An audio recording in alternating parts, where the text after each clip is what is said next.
Before this video starts, I'd just like to say, I beat 4820.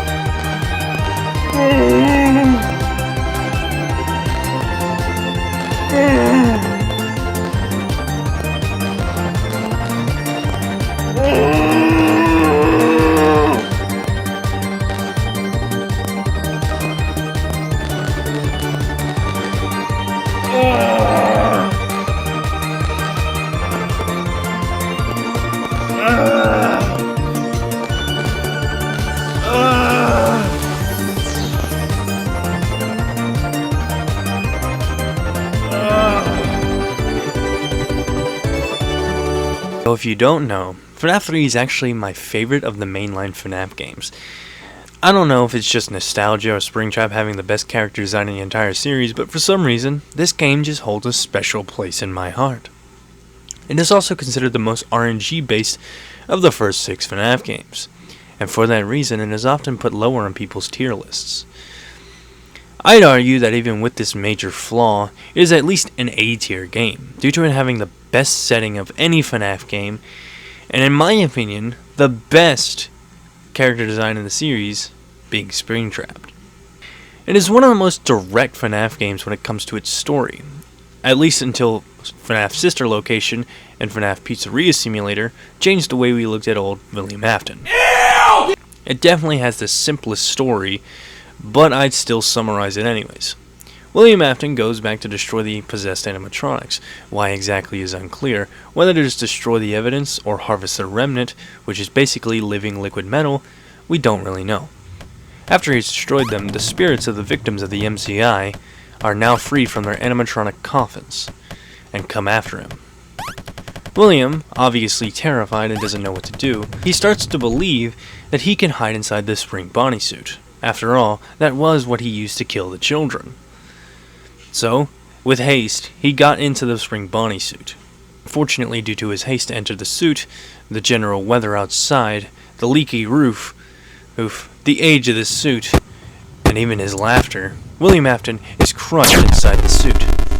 The children, being satisfied, leave William to die and rot inside the suit, a form of poetic justice, considering he stuffed them into the suits after killing them, and now he gets the treatment of being locked inside of an animatronic suit and left to rot.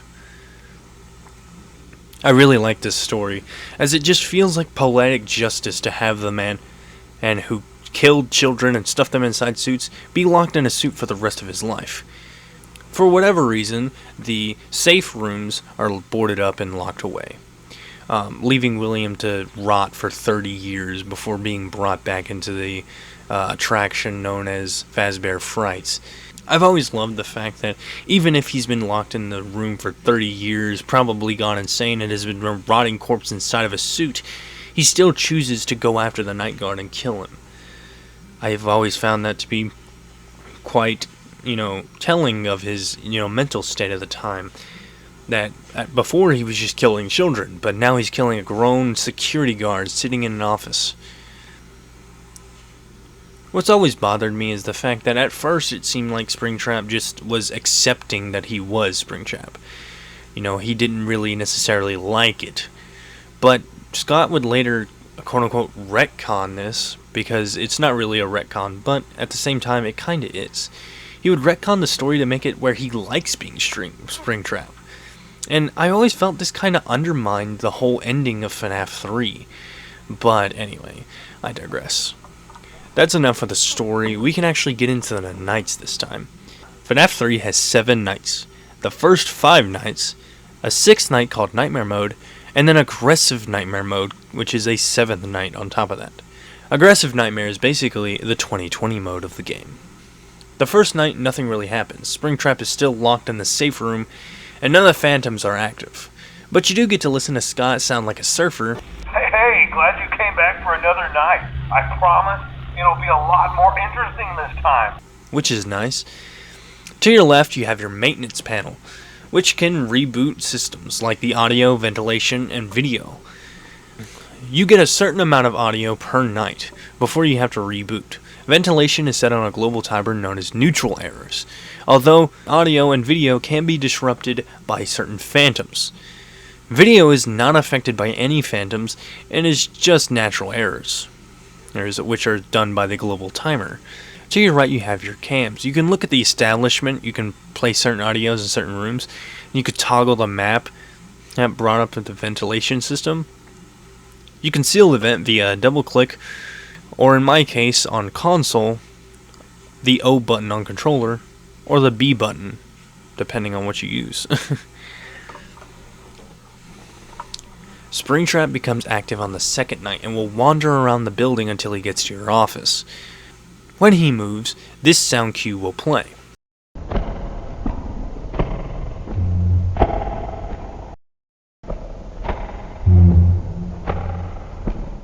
You can lure him into rooms using the audio and the cameras, but this only works if it's a room adjacent from the one he's currently in. When Springtrap enters Cam 5, you can hear this audio.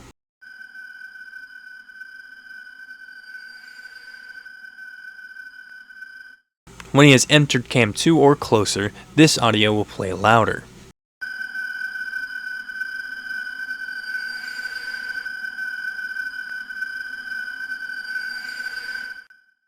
Be aware that this audio can also play when Phantom Freddy is active.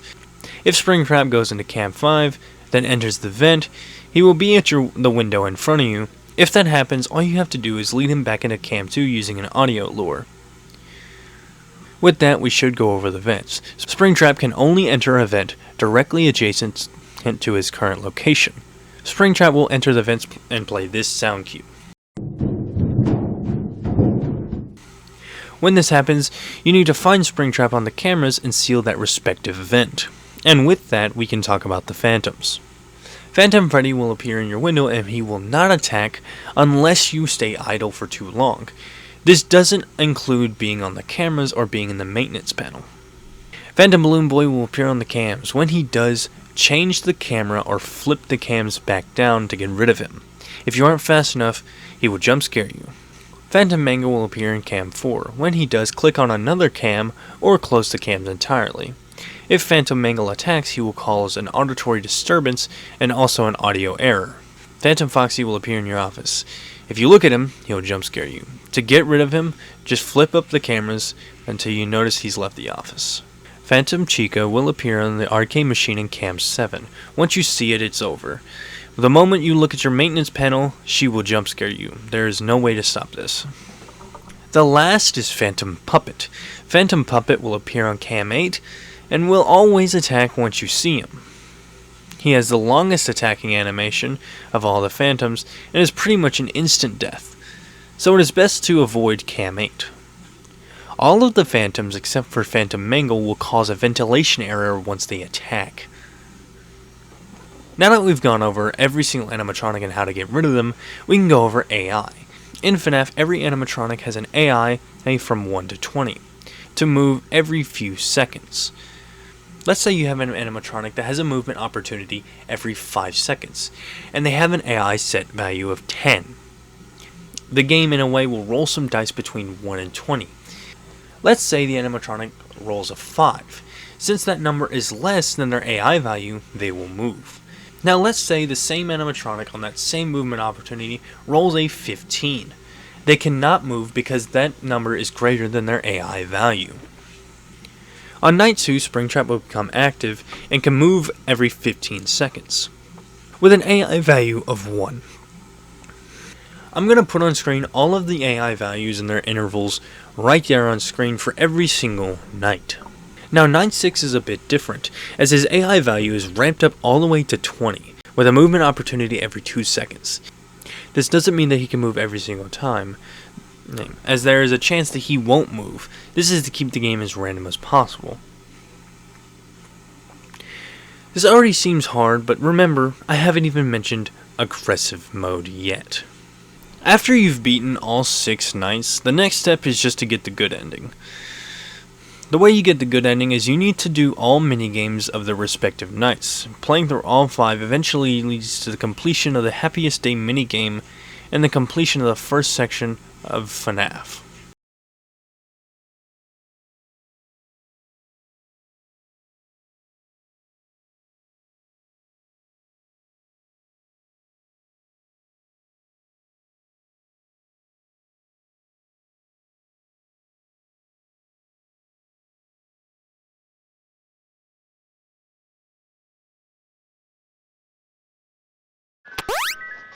Dude, holy fuck.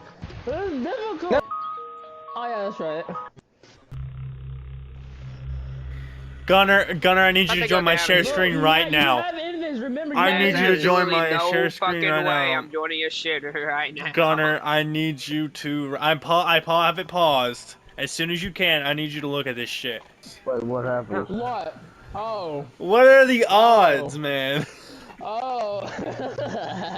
Like a starship with dog. Look at this. Dog. Look at this. What? What are the odds that this happens, man? Night 5, 12 a.m. How have you already triggered him? I just loaded in, man. I just got out of the one of the mini games, and he was just there. What the fuck? Now, onto Aggressive Nightmare Mode.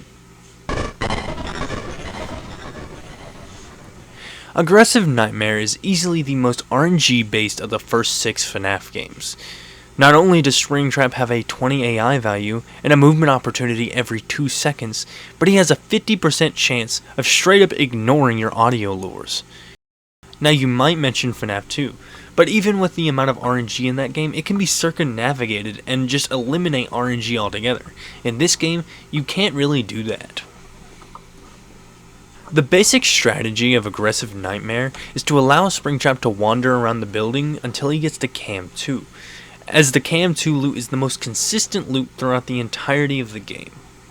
Basically, you shut the Cam 2 vent as he can't kill you on Cam 5. Basically, you shut Cam 2 vent, and as he can't kill you at the Cam 5 vent, it only takes him to the glass, which means that you can just take him back to Cam 2. This cam doesn't have any phantoms who camp it, meaning that the only phantoms that you need to worry about are Phantom BB, Phantom Foxy, and Phantom Freddy. We've already gone over how to beat those respective animatronics. From this point on, it's basically just praying to RNG gods or Scott Cawthon that you win. Talking to me? Now you see in No, this I'm clip, not I talking to finally you. beat Aggressive Nightmare. Oh, look at that. Now you see, What happened to when I beat Seeker? Aggressive Nightmare mode, I started at 9 o'clock. By this time, it was 10:56. It took me 2 whole hours Why'd you get to kicked? beat Accident. Aggressive Nightmare mode. I didn't. I left on an accident. In my opinion, I was like, what the fuck my happened to reaction Seeker? is yeah, I was completely trying to mute valid. too.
Mesa, what?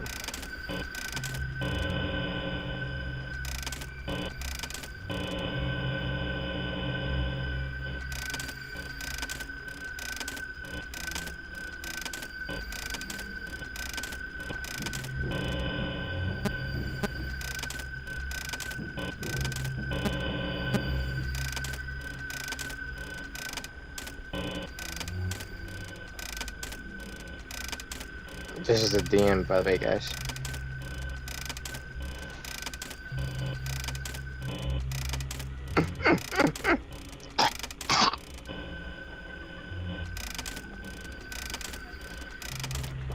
What, a choking noise? Yeah, I just pretended choke. Man, that's hot. That one? Or what are you talking about?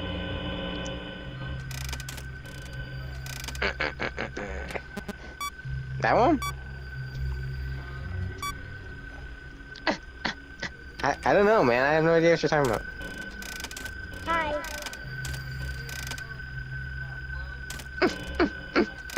Ah. It's easy, bruh. Hey, Juju, perhaps you could help out our DM here. This thing doesn't know how to roll for our traits. How'd you do it? What? Roll for our traits? Apparently you... Yeah, apparently you have them. Yeah, well, What? you have stats, apparently. That's what the DM said. I have stats? Yeah, I have stats for my business. Our DM is confused. Perhaps you could help him out. But explain to you. You're the one confused here. I was like, how are you confused? No, you're not. Don't lie. Damn, I have to go through 8 fucking... This is like Among Us, dude. What's this guy out?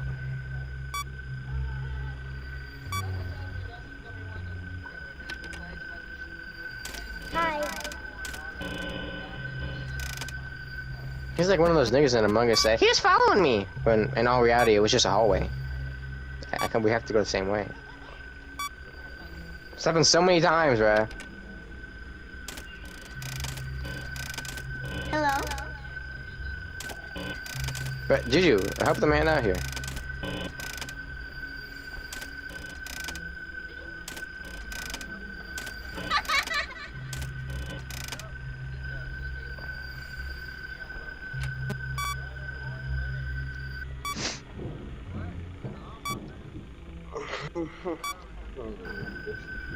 So fun, bro.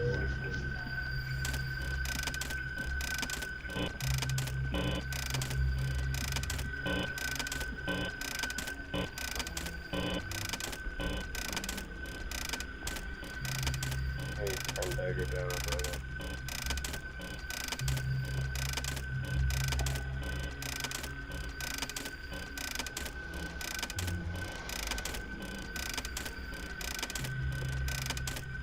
Oh my gosh, you just hit me through the head.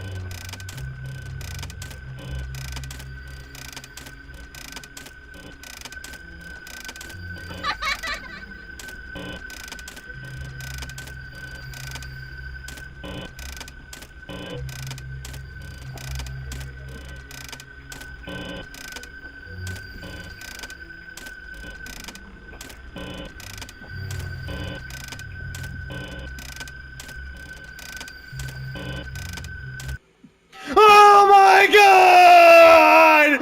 Yes! Ah!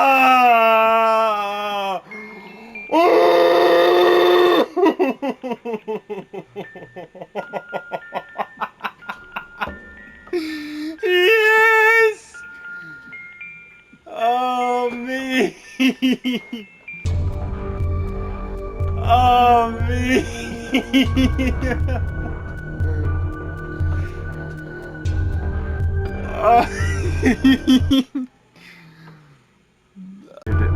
Dude.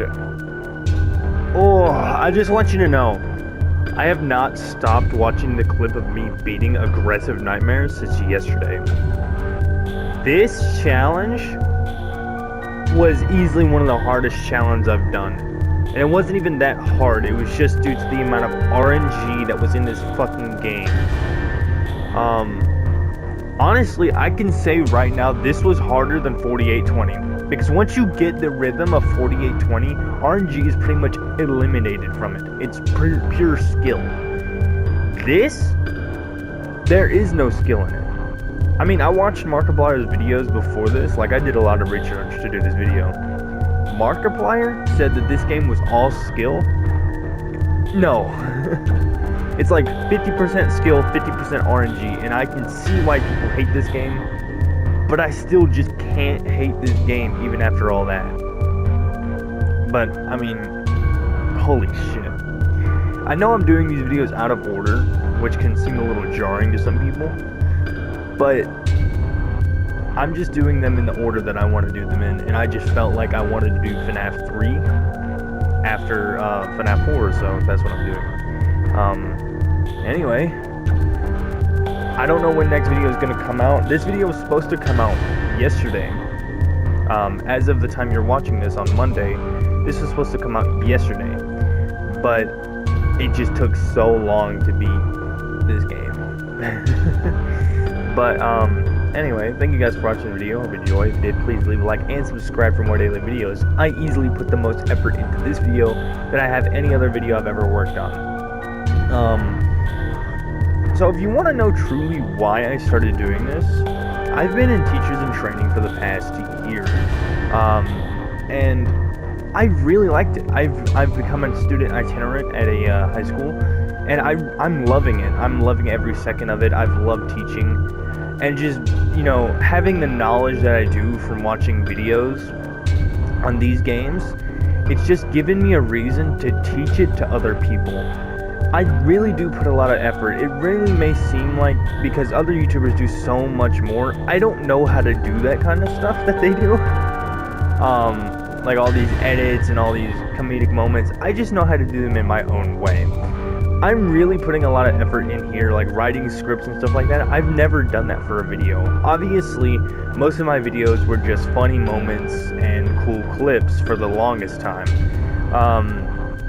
But I really just felt like I could do this and apply my knowledge of how to educate people and put that into a video format so that people can learn how to play a game. And, you know, that really just appeals to me. Now, putting it like that is kind of boring, so I'm probably never going to mention this again. But I really do like educating people and teaching and stuff like that, and this really does help me, even if you can't see my face. I'm going to try and do some face cam if I ever forget, you know, that's my bad. But, you know, I was supposed to do face cam for this one, but I got to like night 3 and I realized, oh shit, I don't have my face cam on. And I didn't want to just turn it on halfway through, so. Anyway, yeah, that was FNAF 3 How To. Thank you guys for watching the video. Hope you enjoyed. If you did, please leave a like and subscribe for more daily videos. And I'll see you guys in the next video. Peace.